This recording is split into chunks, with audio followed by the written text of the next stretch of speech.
Noticias curiosas. ¿Quién es Lisa Sanders? La mujer en la que se basó House desvela los secretos de los médicos. La doctora sirvió como inspiración para la famosa serie de televisión y algo tiene en común con el personaje. Se considera una detective que ha de resolver un caso. Seguro que recuerdas la serie House, que marcó un antes y un después en la historia de la televisión y en la imagen que teníamos de los médicos. Podrías ver la temporada 1 o la 4 y en el fondo daba un poco igual porque la premisa era siempre la misma. Un paciente llegaba con unos síntomas muy extraños al hospital del doctor. Entonces él, con bastante mal humor, consultaba con sus esbirros lo que podía ser y le suministraba medicamentos que no funcionaban. De hecho, empeoraban como mucho la situación. Cuando el paciente parecía estar a punto de irse al otro barrio, House descubría la verdad de alguna manera surrealista, mirando por ejemplo una mariposa posarse sobre el alféizar de una ventana. Generalmente la enfermedad del paciente venía dada por algo ajeno a él. ¿Cómo podía ser que hubiera un nido de palomas en su casa, cuyos fluidos lo habían enfermado? Finalmente la persona se curaba y House seguía igual de amargado que al principio, pero al menos le había salvado la vida a alguien. El método prueba-error había funcionado. Llamado la Sherlock Holmes de la medicina, pues bien, como muchas cosas en esta vida, aunque la premisa en general era poco realista, se basaban en la historia real. En concreto, los creadores se inspiraron en la doctora Lisa Sanders, doctora y periodista que comenzó en el 2002 a escribir una columna llamada Diagnóstico.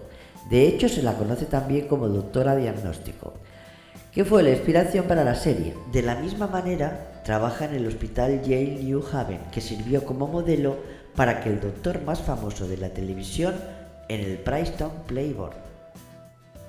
Es autora, además de Cada paciente cuenta una historia, misterios médicos y el arte del diagnóstico, sobre el valor de las entrevistas con los enfermos. A veces es complicado establecer el diagnóstico correcto desde el principio, por eso debe conocerse la experiencia e historia del paciente. Ahora se ha embarcado en algo nuevo, entender si las redes sociales pueden salvar vidas. En una entrevista reciente en Shalom Talks, ella misma lo explica así. Antes pensaba que establecer un diagnóstico era algo finito, como resolver un problema de matemáticas, pero he descubierto que se trata más de una historia de detectives, algo así como Sherlock Holmes. Hay que recopilar datos y hay muchas pistas falsas. Lo pensé la primera vez que llegó una chica con lupus y el síntoma era que tenía las piernas extremadamente hinchadas. El problema que frecuentemente se daba en House, pero termina siempre o casi siempre con un final feliz, es el precio que se debe pagar por el denominado diagnóstico erróneo, que puede ser fatal para los pacientes. En los casos muy complicados es natural establecer el primer diagnóstico mal. Y nos explica, quitándole hierro al asunto, se trata de un proceso. Por supuesto, en un escenario ideal, lo más barato y menos complicado sería acertar desde el principio. Es lo que los pacientes buscan también. La mayoría de las veces sucede, pero no siempre tiene por qué. Las redes sociales y los síntomas. En estos tiempos que vivimos también es difícil distinguir entre la enfermedad física y la psíquica. A veces los pacientes pueden enfrentarse a una pregunta de si se trata de un problema psiquiátrico. ¿Estará todo en mi cabeza?